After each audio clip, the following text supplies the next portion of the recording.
Hello and welcome to a new episode of 360 English. Today we are going to discuss about the delisted shares and what will happen if a share got delisted. So in general, delisted shares generally refers to the shares of a listed company, like any of the listed companies like RIL or Infosys or Wipro or anything. That listed company that have been removed from the stock exchange permanently for buying or selling purpose. So after delisted, the investors or the traders can't buy or sell that particular company's shares from the stock exchanges. In simple words, that's just the reverse of listing of shares in the stock exchanges through IPO or FPO. So that means delisted shares will no longer be traded on the stock exchanges in NSE or BSE. Generally speaking, delisting of shares can be voluntary or involuntary, depending on the reason of delisting. A listed company's shares get delisted from exchanges on various reasons. Maybe the company promoters want to take out their stake and make the company a private company. That may be one good reason. They may feel that they don't want any other funds, or they may want to own the company, or in some cases market cap or a company's maybe filing bankruptcy. In that case also they may go for a delisting. Just in the case of Syntax, all those things happens. And failure to comply with the exchange regulatory requirements also, these companies may be suspended from trading and eventually go for delisting. There will not be no more trading happens on that particular script on any exchanges. Now the valid question is, what happens to the shareholders, those who are holding that particular share, if the company got delisted? If a company delisted, you are still a shareholder. That you have to keep it in mind. But you can't transact the shares that's holding by you. But you can sell it on over-the-counter market. That means some unlisted shares platforms may be there. On that platform, you can sell, provided if you find any buyers over there. But this process won't be guaranteed or warranted or secured in terms of any regulator. It's almost like a grey market. Now let's try to understand the two types of delisting, that is voluntary delisting and involuntary delisting. First we shall discuss about voluntary delisting. In the case of voluntary delisting, listed companies voluntarily opt out for a permanent removal of securities from the stock exchange where the company decides to go private. Most of the time, mergers with another company or amalgamation or non-performance, or in some cases, company itself want to take all the shares from the existing shareholders and want to make it private. That also may happen. These are the few reasons for voluntary delisting. So if you own a stock of the company that has opted for voluntary delisting, the company is required to give you two options as per the delisting guidelines laid down by SEBI. The first option is offload your shares in reverse book building process. So promoter or the acquirer will buy back the shares through a reverse book building process. So what is meant by reverse book building process? That means that's just a reverse of IPO process.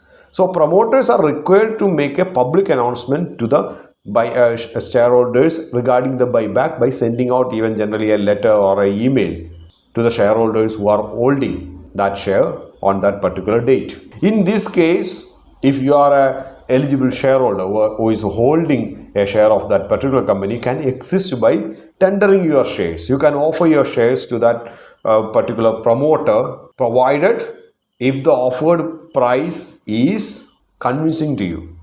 So the final price generally is decided by the promoter itself.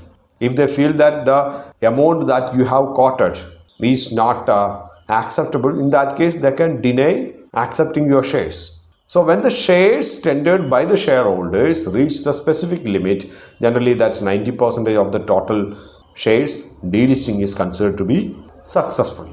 But on the other hand, the company remains listed in case if the limit is not met during the delisting process. That only happened in the case of Vedanta for a couple of times. They couldn't be able to fetch enough number of shares, enough percentage of shares during the delisting proposal floated. So they are still remain as a listed company. What will happen if the company succeed in the delisting process? But unfortunately, you couldn't be able to give your shares to the company. So in that case, it's obvious that you can hold the shares that with you. But you have to try an option. If you want to sell that shares, you have to try an option to sell that over the counter. That's what we have discussed earlier. But it's a fact that it's hard to sell over the counter.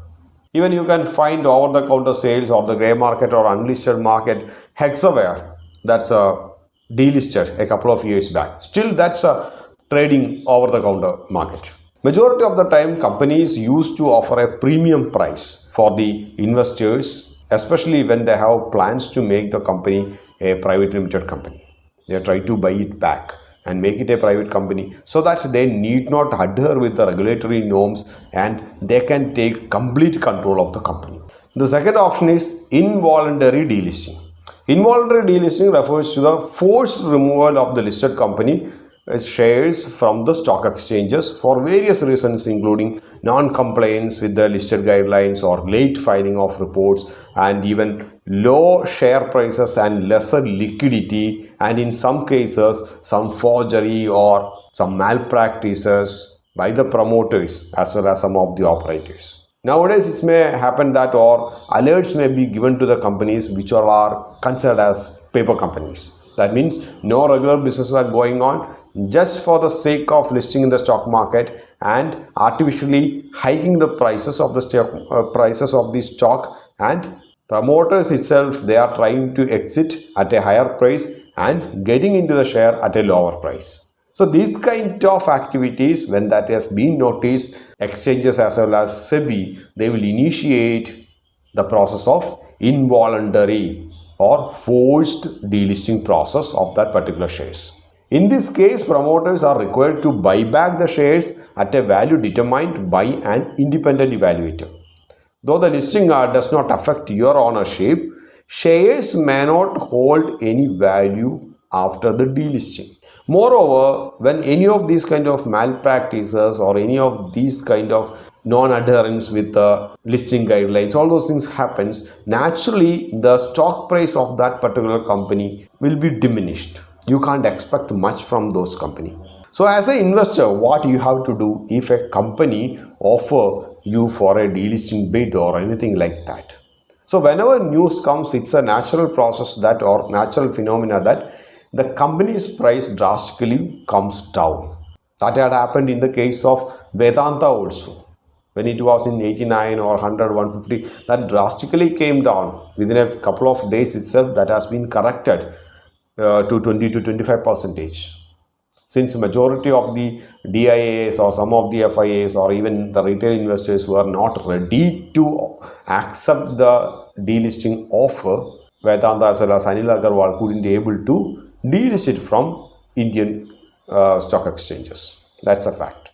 But when compared to the companies which are not financially stable or doesn't have much of the business prospects, whenever you hear a news about delisting, better you exit as early as possible.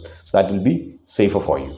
Another question that is asked by the shareholders is, in case if the shares of the delisted company is being held by the investor, will they be able to get the dividends of that particular company? Of course, yes. Because still you are one of the shareholders of that company. So whatever may be the dividend declared by the company, that will be credited to your account. Another question is, can a delisted company come back again or can be relisted again? Of course, yes. A delisted stock can be relisted only if SEBI permits it. That's the only condition. The market regulator lays down different guidelines for releasing such shares. The first one is relisting of voluntary delisted stocks. So when the stock is being delisted on voluntary grounds, that can be relisted, again can be listed on the stock exchanges after 5 years only. For example, in the case of Hexaware, if they have delisted their shares in 2017, they can relist it again on 2022. That means after 5 years. But on the other hand, if the company went for compulsory delisting due to some regulatory disparity, then that kind of company need to wait for another 10 years before they can be listed again on the exchanges. So I hope you got some sort of clarification on the delisting process as well as how the delisting process affects the stakeholders of any company. So that's all for now. See you in the next episode. Till then, bye from Manu.